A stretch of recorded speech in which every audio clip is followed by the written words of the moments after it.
Jets and the Panthers. Somebody's got to break this game down as we see it on the board.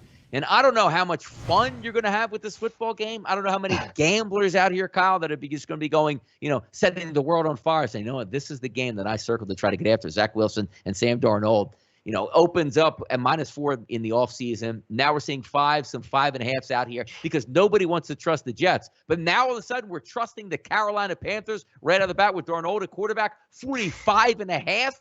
Look, it is hard to trust a rookie in its first career start going on the road. And keep in mind, Jets aren't a very good football team. But does this mean that Carolina's good enough, Kyle, that we can trust them to win by roughly a touchdown and get that winning cover?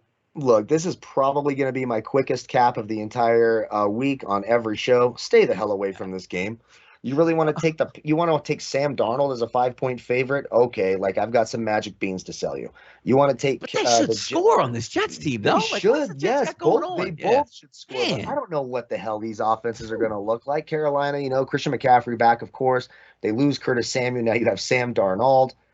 Good Lord. And then it's Zach Wilson. And, is it going to be Tevin Coleman as the starting Jets running back? Who even knows? That Carolina defense not very good. Going to play a lot of cover, too. The door should be open for Zach Wilson to have a nice week 1 debut. It's not a good defense he's playing against.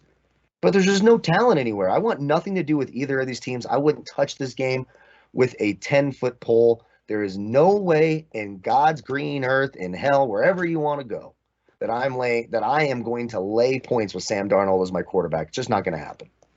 It's interesting, too, because you take a look, and we talk about some of these paying options here. The Jets team total sitting there at 19.5. The Carolina Panthers at 25.5. So certainly some eye-opening numbers. That's some pain. Look at Mr. Balaz out there, Corey Davis, at receiving yards over for me. They do have a decent wide receiver core. Davis, Crowder, Cole. You might be able to push, offensive line, okay, but you have some pretty good tackles here that you can lean on between Becton and Moses. But it's going to be interesting to see a young rookie quarterback on the road.